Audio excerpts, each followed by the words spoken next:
Bonjour à tous, bienvenue dans cette émission spéciale Coopération territoriale, la stratégie de Bordeaux Métropole.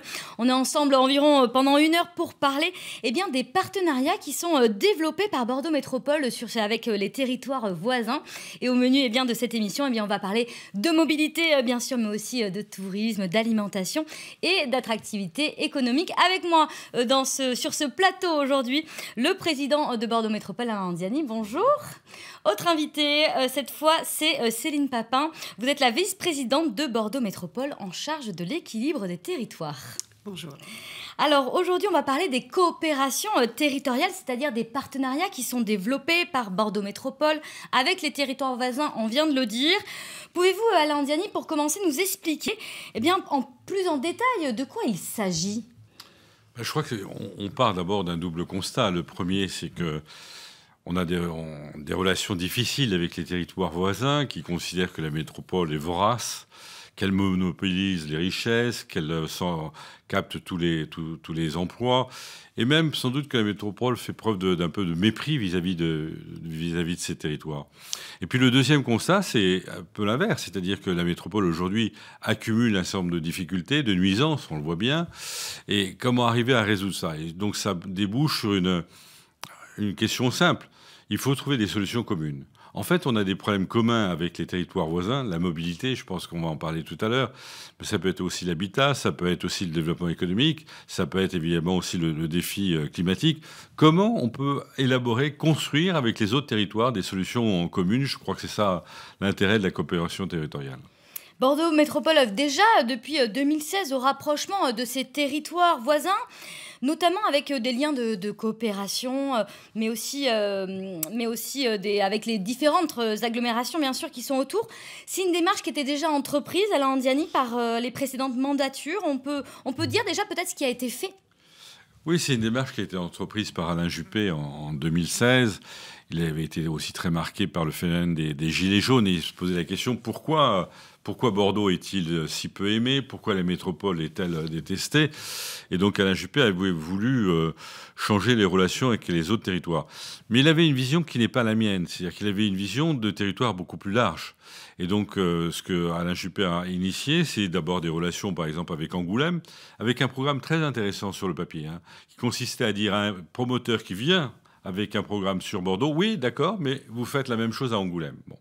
Après, en réalité, ça n'a pas vraiment marché pour 36 raisons, avec également des relations avec Marmande ou avec Limoges ou avec donc des territoires très éloignés. Moi, ce que j'ai fait, c'est recentrer notre coopération sur la Gironde. Il y avait une sorte de paradoxe, c'est qu'on travaillait plus avec les autres départements qu'avec le département de la Gironde. Et donc, j'ai voulu, à un moment donné, refocaliser sur la Gironde. Nous avons quand même beaucoup de questions communes. Justement, qu'est-ce que vous avez fait, vous, depuis que vous êtes à la tête de la métropole de Bordeaux ? Avec Céline Papin, on n'a pas fait tout, et on va encore terminer, mais on a fait le tour un peu des autres territoires. Et donc, on a pris notre bâton de maréchal et on a été discuter avec les uns et les autres pour savoir comment ils percevaient la relation avec la métropole et qu'est-ce qu'on pouvait faire ensemble. Et vous verrez qu'on peut faire beaucoup de choses ensemble. Alors, pour essayer de comprendre un petit peu sur quel territoire ça s'organise, on va justement regarder cette carte qui nous donne une aperçu des rencontres déjà effectuées avec celles du bassin d'Arcachon et du Val-de-Lair qui vont venir dans quelques jours. Voilà la carte des territoires. Alors justement, Céline Papin, expliquez-nous l'objectif. Est-ce que c'est de créer justement un dialogue avec ces acteurs du territoire qui aillent au-delà des frontières administratives et géographiques ? On les voit ici, les frontières administratives de la métropole, avec ces territoires qui sont autour. Alors pour nous, comme l'a expliqué effectivement Alain Anziani, effectivement les enjeux qui se présentent nous rassemblent autour d'un certain nombre de problématiques et nous devons trouver des solutions ensemble. Donc pour nous, ce qui a vraiment importé dès le démarrage de cette démarche, c'est d'instaurer un dialogue apaisé et constructif avec les territoires voisins de la métropole.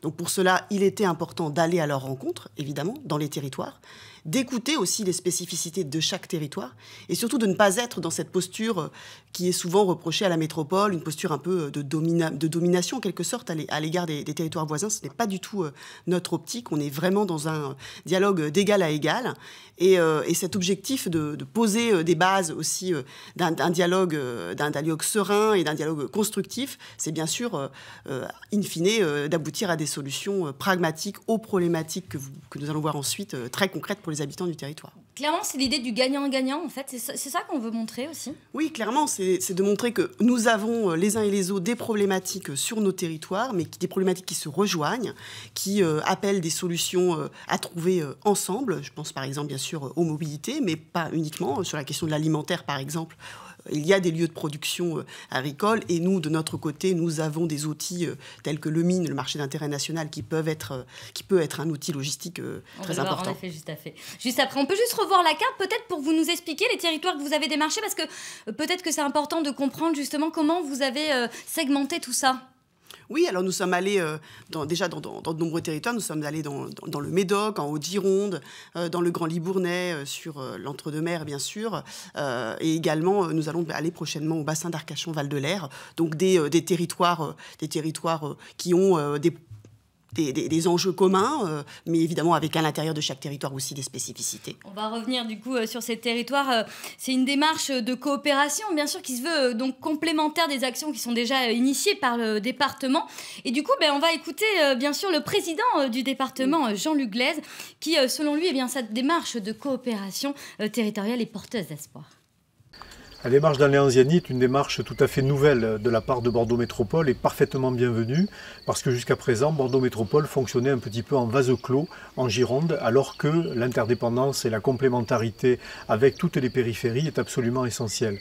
Le fait qu'il y ait cette démarche aujourd'hui du président de Bordeaux Métropole est importante parce qu'elle vient produire quelque part une sorte de main tendue vers les communes et les communautés de communes rurales ou de périphérie et elle vient d'une certaine manière compléter les démarches de coopération que nous portons au niveau du département.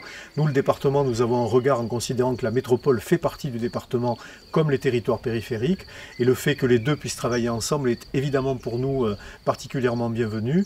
Donc nous serons forcément partenaires, voire même acteurs majeurs de ces coopérations territoriales à venir qui sont désormais porteuses d'espoir.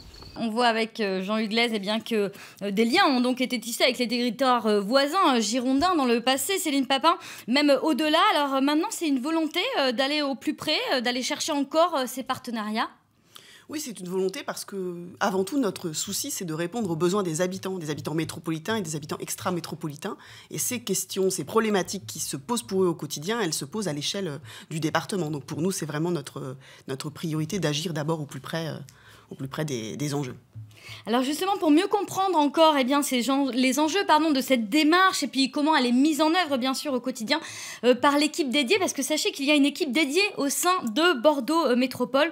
On va écouter tout de suite Jean-Yves Meunier qui est le directeur de cette équipe dédiée au sein de Bordeaux Métropole. On travaille maintenant régulièrement avec toutes les intercommunalités de Gironde.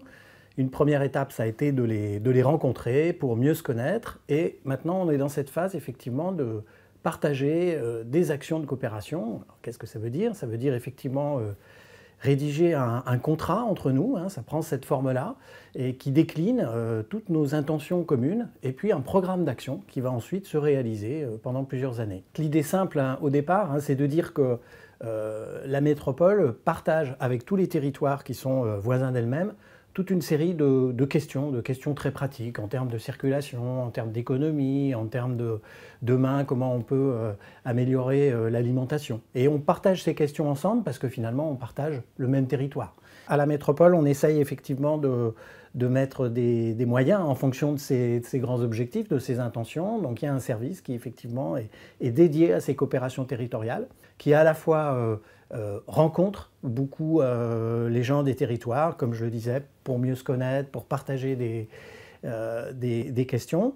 Et puis, cette équipe a la vocation aussi à travailler avec beaucoup de services à l'intérieur de la métropole. Tous les services techniques qu'on connaît, qui s'occupent de circulation, d'économie, et comment on les associe à toutes ces actions, comment on les mobilise pour qu'eux aussi, ils passent du temps sur ces questions-là dans ce cercle élargi avec les territoires voisins. On vient de l'entendre avec Jean-Yves Meunier, le directeur territoire d'avenir et territoire en coopération, qui travaille donc pour Bordeaux Métropole. Céline Papin, on vient de l'entendre, une équipe dédiée. Concrètement, ça se passe comment en fait? Vous vous déplacez tous ensemble, vous travaillez entre vous dans les services, dans les différents étages de la métropole, c'est bien ça?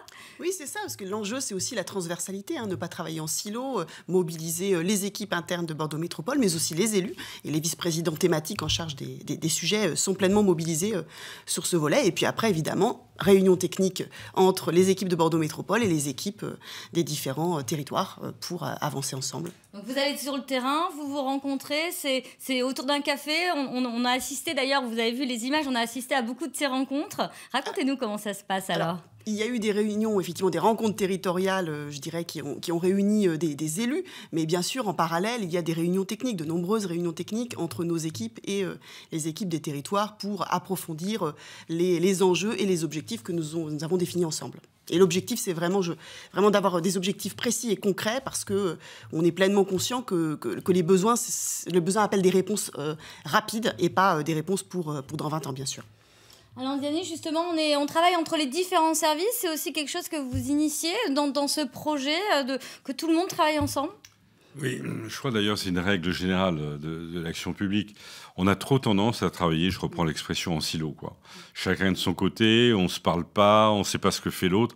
Et donc ça aboutit à beaucoup de dommages. Surtout quand vous avez une relation avec les autres. Les autres, ils s'en fichent que vous soyez chacun dans votre bureau. Ce qu'ils veulent, c'est qu'il y ait des solutions communes. Donc, et souvent, si on parle de mobilité, on va forcément parler d'habitat, on va parler aussi de beaucoup d'autres sujets, de travail, de développement économique, donc tout va ensemble. Donc c'est vraiment aussi pour nous une remise en question de notre mode d'organisation pour travailler, voilà, dossier sur la table, élargi et dossier ouvert à chacun. Allez, restez avec nous. On va se retrouver tout de suite après la coupure pub avec de nouveaux invités, bien sûr, pour parler de cette thématique des coopérations territoriales.